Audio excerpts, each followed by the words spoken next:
今回のトピックは日本語の勉強する方法です。So, I started trying to learn Japanese in 2006, and I started with a CD thing. It was one of those CDs you listen and repeat, that kind of thing. I didn't really learn that much from it, and I don't really recommend those kind of things if you're serious about learning anything, because I don't really recommend those like tourist phrase books either, because the only thing you will do is memorize a few phrases, but you won't really learn anything about the structure of a language. That's my experience of it anyway. Anyway, I did that, and I learned hiragana, katakana somewhat. I was a bit shaky on hiragana for quite a while, and I learned a few kanji. I think it was 100 at its highest point.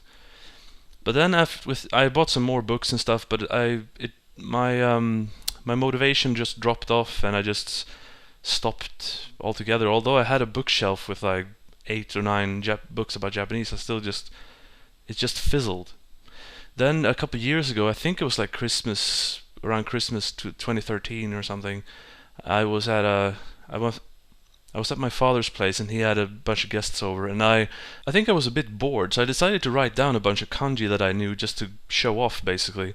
And for some reason, that whole part inspired me, like, wow, you know Japanese, wow. So I just decided to start up again, basically, and started reading and looking for other ways and blah blah blah, and here I am. Well, I haven't really gotten that far, but still, learning Japanese is a huge undertaking. So that's my first tip, I guess. Be patient. If you're like me with other stuff, like I tried to learn to play guitar at one point, and I got only so far, and then I got really frustrated that I really couldn't advance in any way, and then I just gave it up. That's happened to me in my life several times over. But be patient. It's a long project. I'd say I'm mostly self-taught, but I do go to Japanese courses. I actually mentioned this in my last video. The great thing about the classes is basically to have a teacher, someone who knows Japanese intimately, that you can just ask about most anything. If you can find some kind of like night course, evening course, whatever, do it. I'd say that's a really good thing. But besides that, there's a bunch of ways to learn, and here are mine. Books. Books are the base thing to learn stuff from. I have a bunch of books, and they vary in usefulness and skill level, but still, here are some of those I use the most. One of these should be in everyone's collection, a dictionary. This one is Random House. I can't say anything about any specific dictionaries. My tip is just get one with kanji in it. Of course, you can't see it from here, but whatever. Just having a dictionary is fine, but if you get one that has hiragana and kanji and stuff alongside the actual translation, all the better. Japanese from Zero, made by George Trombley and YesJapan.com. This is the third. I'm on the third. There are 5 in total. The 5th one was just made. I have 1 and 2, of course. I've already read through those. Great book series in general. It's very pedagogical. You say that in English? I'm not sure.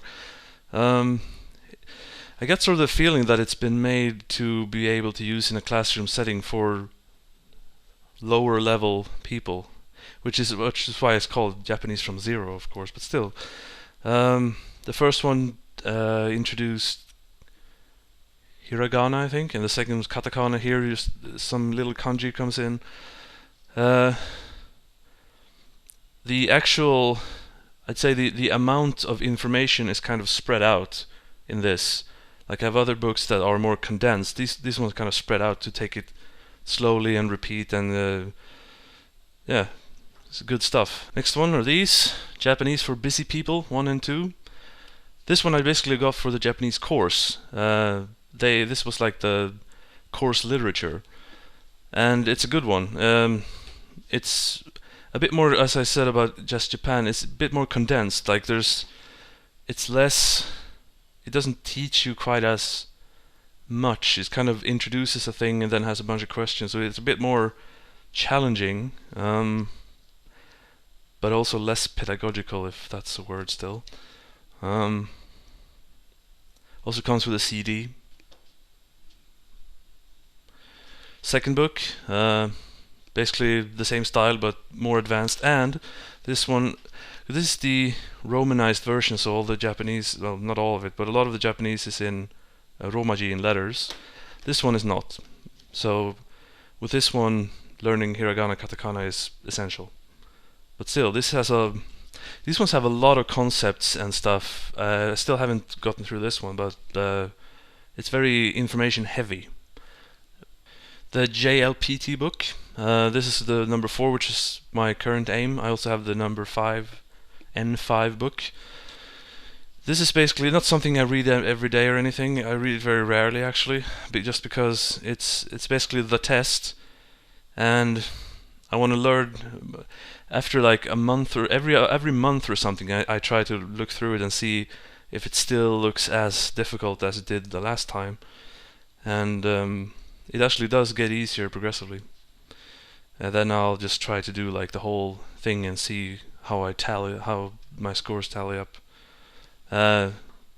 Really, really good stuff to get for the test, because it really prepares you being really identical to the test, except for the individual questions. Also, this one, it's a Japanese, basically it's a big quiz book, with like fill in the blanks, and it's like one big test, basically. It's huge. But I get the feel, I bought this at a bookstore in Helsinki, actually. I think it's supposed to go with a bigger main textbook, and this is like the question part, whatever. And it gets harder and harder as the chapters goes on, and it's basically, I don't use it so much as to like learn or whatever. It's just kind of like a self-test thing, because at the Japanese course I go to, there's no tests, which I actually kind of miss. It's weird, because when I went to school I really didn't like tests, except for maybe history and English, which I was kind of good at, but otherwise definitely not math. Fuck math. Another booklet related thing that I have several game guides. Mega Man X, Yakuza 1, Final Fantasy 1 and 2, and Super Mario Bros. 3. These are of course all in Japanese. I try to read from them and translate, understand, pick up whatever I can. They also vary in different ways. Basically, these two have furigana in them. You know, furigana is the hiragana on top of kanji to show you how they're read, which is odd, because I have both like a love-hate relationship for that. 'Cause in one way I don't want them, because I want to be able to, I want to see them by myself, and I want the help in a way. In another way I do want the help, because I don't want to have to look up all the kanji. These two do not have furigana, so they're just as you were Japanese. But this one is not aimed, I don't think it's aimed at as high of a level. It's probably aimed at like 10, 11, I don't know. So it's not super kanji heavy, although there is kanji, but it's kind of sort of in the middle. The Yakuza book, however, is advanced, because these games were made for a mature audience, so they assume that the ones who are going to read this book are adults. So there's a lot of kanji. So this one, and there's no furigana, so trying to translate anything from this, I need to be ready to translate to write down and look up a bunch of kanji. I think it's also interesting to read these game guides, because it's I have my hope about it is to pick up some information, new words and stuff, but also maybe there's a possibility of me learning something new about the game. Like for one thing, the Mario 3 book has maps of all the levels, and so far I've counted 29 parts that I didn't know about before. I play Japanese games sometimes all in Japanese, just to basically the same with as with the books. I try to see if I've learned anything and if I can understand what's being said. The problem with games, especially on the Famicom or NES, sometimes they're written all in hiragana, which is good in a way because there's no kanji to look up. But in another way, it's kind of harder because Japanese sometimes they don't use spaces, as you know, and sometimes it's kind of hard to see where one word begins and one ends. But and a few games write everything in katakana. Katakana is usually used for loan words and stuff, but then you have like a game like DuckTales on Famicom, and it uses all katakana. And since katakana isn't used as much, you don't really train as much for it. So reading all katakana takes a little bit longer. I haven't really watched much anime, I have to confess. I've watched one full series, which was based on Mega Man Battle Network. I watched like 10 or 12 episode of Code Geass.